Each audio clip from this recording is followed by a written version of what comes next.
Good day to you one and all. It is I, Justin Hawkins, and this is Justin Hawkins Rides Again. How comes he's got that denim jacket on again? And what's that thing around his neck? He looks like fucking David Essex. I don't know what that was. A hybrid accent, you see. This is the kind of new stuff I'm working on. Today I'm talking about Herman Li responding to claims that all DragonForce songs sound the same. My ass. Or do they? Well, let's have a look at it and find out. Justin Hawkins Rides Again.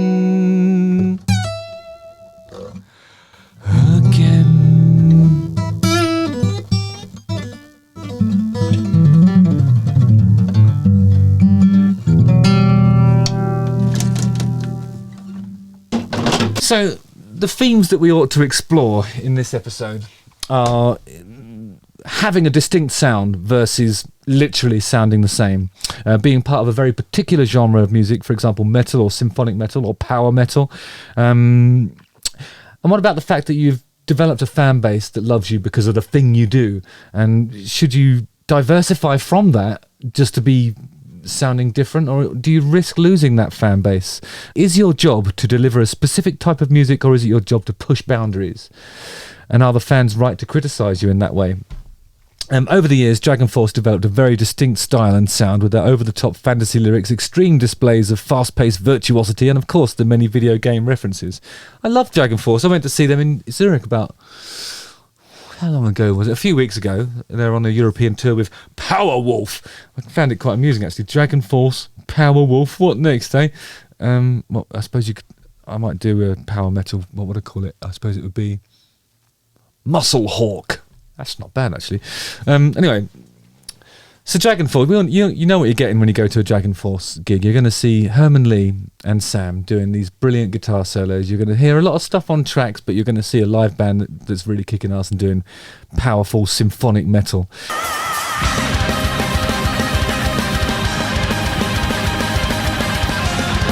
At the same time, the band's reluctance to make radical departures from its formula led to cynical claims about all DragonForce records sounding the same. What? But Herman Li argues that this isn't really the case.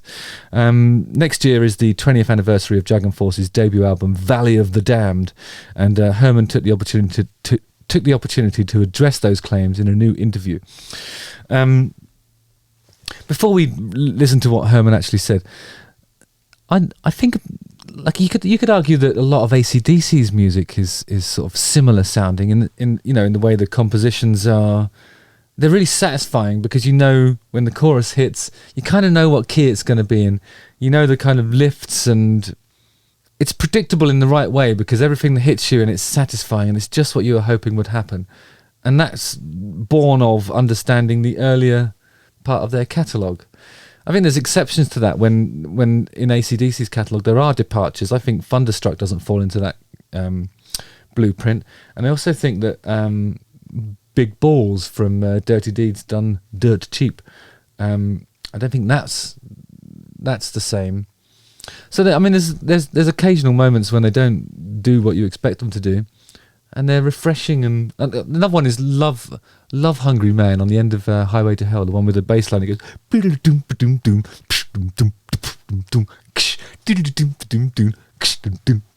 It's almost disco. Last thing you'd expect. And also, if ever you hear Phil Rudd on the ride cymbal, that's just sounds like a different band straight away. So there's nothing wrong, I think, with having a distinctive, sound. That's one of the reasons why we love DragonForce, isn't it?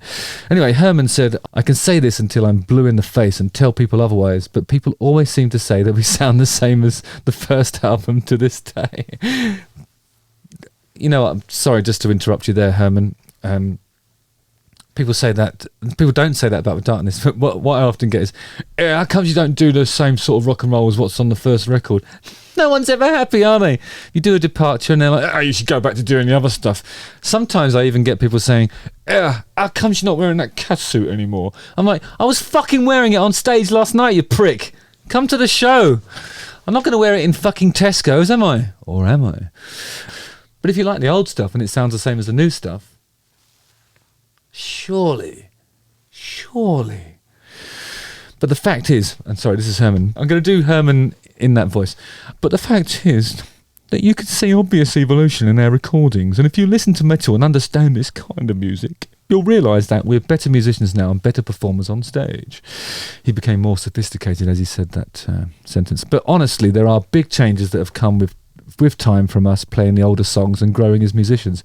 But if you look back, me playing on Valley of the Damned was not nearly as good as I play now. I guess you could say everything on there is a bit worse when you compare it. But that's how it's meant to be, right? If you don't get better over time, you're wasting your time. But there's another way of developing or evolving, really. You can devolve, can't you? I mean, it can take years to develop the skill to paint a photoreal interpretation of my face. I'll show you. I mean, look at that. That's taken years. I mean, it's talent and hard work. That's how you get to that. See?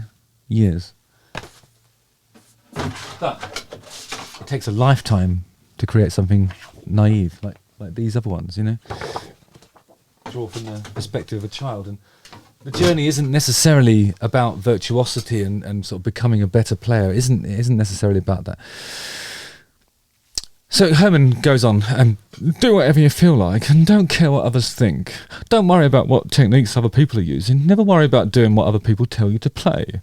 The most important thing is to play what you want and ignore the noise. I think that's more important than getting perfect technique or playing fast.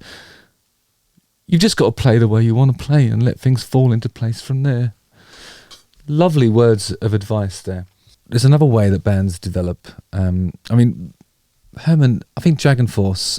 would probably be the first to accept that DragonForce is what you call a cult band. They have a very specific fan base that's grown with them, and they provide a really unique and niche listening experience. And the guitar playing is really impressive. You see it live and you can't actually believe your eyes, and it's so nonchalant in the way that some of the sort of tricks are being pulled off. Like you get Sam leaning over and providing a bar for Herman to do his hammers on, and they can do it in their sleep. And every now and then you hear a bum note that makes you think, fuck. Until that point, that could have been pre-recorded or something, but they're playing it live, and it's really impressive. So this is a band that does a very, very specific thing. I don't know if someone is criticising DragonForce for making stuff that sounds like DragonForce, I don't know what they want them to do. What they want them to sound like, I don't know, for example, Berlin, the band that did Take My Breath Away. I mean, although actually Berlin, Take My Breath Away, with a massive Herman Li guitar solo in the middle of it, that would be alright, wouldn't it? Maybe they do need a few more ballads. Maybe they need to co-write with somebody within their friend group who has had a degree of success with love-based compositions that do include things like guitar solos. I wonder if... Hit me up. No, obviously, nobody... I don't think anybody really expects or even wants DragonForce to do a departure. I think Herman asserts that they've developed as players, and thus the music has become more intense. And you're expected as DragonForce, I think, to provide something that is of a certain cadence and a certain intensity. And that's what they do. They deliver every single time. It might sound like the first record, but that's fucking DragonForce. What do you expect? What about bands like Coldplay that start off and you can hear the guitars, they're all loud, front and centre, sloppily played. Oh, it's nice. Listen to that. God, that's sexy. 5 albums in, they're working with Brian Eno, and there isn't a guitar in sight. Within earshot, you're just straining. I think there's a guitar in there. No, but it's not. It's mostly kind of pastoral synthesizers, and there might be some orchestral arrangement in there, but it doesn't sound like the same band. And nobody complains about that, apart from me. I'm always moaned about that, actually. But, but I think that's the kind of devolution of that sound is what happens when you're clinging to the mountain and you're trying to maintain your status. You want to stay on the playlists, you want to broaden your fan base, and you don't want to be a cult band like DragonForce or The Darkness. You want to be Coldplay. You want to be the band that everybody knows and hears and goes to stadiums to watch. So you make your music more inclusive. Anything that's jarring, like a guitar, you mix it down. Eventually you can't even hear it. That's how it works. The other example for that, of course, is Maroon 5, and I've spoken often of Maroon 5. There's at least 2 people in that band that can really play the guitar. Well, why can't you hear it on the records? Why can you hear somebody whistling and going on about fucking Mick Jagger? Mick Jagger wouldn't dance along to that stuff. There isn't a guitar sound in sight. So, I think, yeah, here's how Mick Jagger would dance to moves like Jagger.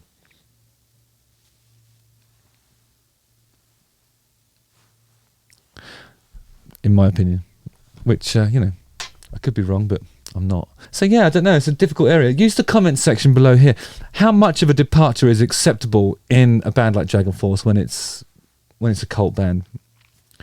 I mean, how far should you deviate from the blueprint? I think it's supply and demand, you know.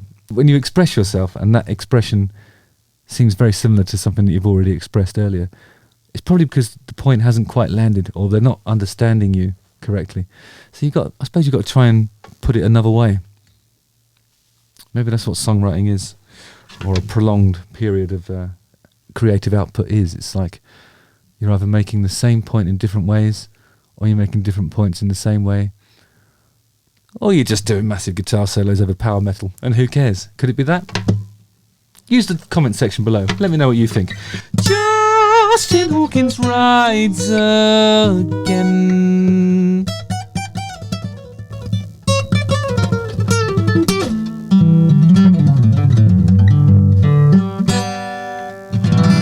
Don't forget to like, subscribe, hit the bell for notifications, watch one of these 2 videos. Oh yeah, again, forgot about that bit. Shit, see, I'm changing, evolving.